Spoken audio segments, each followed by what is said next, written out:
Is resolution really what you should be focusing on? Well, you've seen the title, so let's get to it.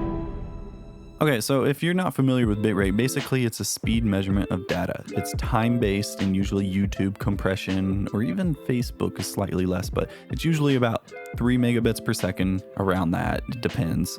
Where Netflix and iTunes movies would be about like 5 megabits per second for 1080p, full HD. If you go 4K, that's going to be even higher bitrate because there's more pixels to cover, and so the amount of data per pixel would want to be the same quality. On this shot, it was a bit too sunny, and so the highlights of the clouds were overblown on this capture. Don't hold that against the test here. This is at 400 megabits per second, 4K.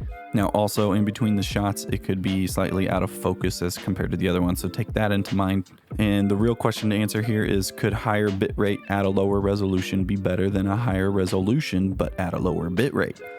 So we're comparing 4K 400 megabits per second with this next one right here, which is 6K. It's actually 5K, but at 200 megabits per second. So the real world scenario would be buying cameras.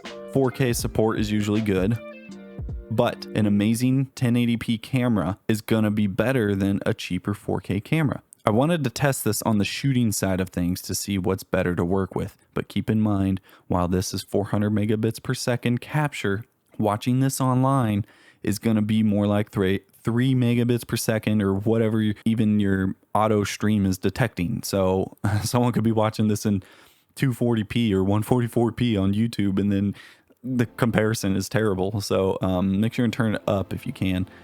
Everything might actually just look the same to you, which is ultimately the goal. That's actually what I'm testing. So by the time it's to you, if it looks the same, then that means this test is more proven than before.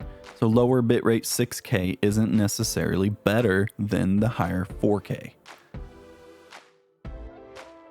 On this one, I'm kind of looking at, you can't look at her face, but look around on the mulch and boom. Man, it's like you can, to me, it's like there's slightly more of the lens fringing going on the 6K. Okay, this one, I really didn't see a world of difference. All right, so on this one, 4K 400 megabits, and then there's the 6K 200, and also just dumped it back down to 150 megabits per second on this 4K part. All right, this is 4K me talking. Let's see how this goes, but man, it's just getting so hot out here. Let's go back and see what this looks like. Oh yeah, 4K me. Yeah, I think it's really hot. Let's go back and see. Yep, so on this one, 400 megabits per second versus the 200, but this is higher resolution. So I think I could see slightly in the details of her hair. Let me go back. Okay, maybe she's holding still more, but okay, the 4K, 400 megabits. So it's ever so slightly sharper in the 6K. Just barely sharper, but the 4K one looks better to me. All right, so let's keep playing. Here's a piece of paper. Yeah, not a world of difference. Okay, so on this one, and then the 6K, and then you switch to 650 megabits per second shooting in Blackmagic camera.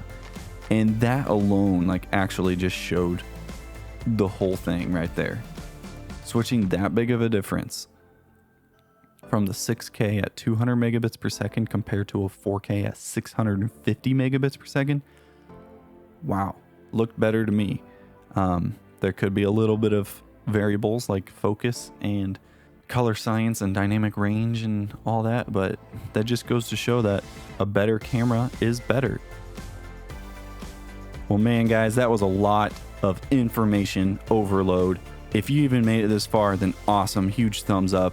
Be sure to like and subscribe. And if you want to see another video where I compare 1080p higher bitrate versus a 4K lower bitrate, then let's go. Let's do that. I would love to compare that. And there you have it, guys. that is the video on bitrate. If that made any sense to you, give a thumbs up. Let me know. See ya.